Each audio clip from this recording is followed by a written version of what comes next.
अस्सलाम वालेकुम friends, welcome to my info channel. उम्मीद है आप सब खैरियत से होंगे। तो फ्रेंड्स, आज की इस वीडियो में मैं आपको बताऊंगी दिमाग को बर्बाद करने वाली आम आदतें।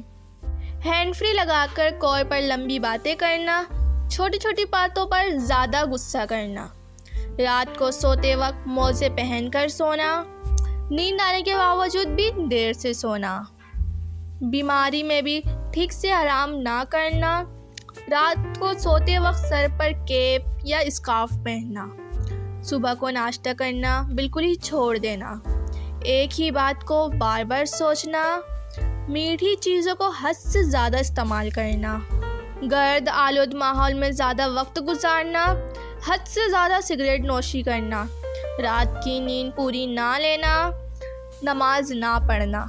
तो फ्रेंड्स, आज की वीडियो में मैंने ये कुछ टिप्स शेयर किए हैं। वीडियो अच्छी लगी तो लाइक करें और अपने प्यारों के साथ ज़रूर शेयर करें। मेरे चैनल को ज़रूर सब्सक्राइब करें, साथ ही बेल आइकन ज़रूर प्रेस करें। जब तक के लिए अल्लाह हाफिज़।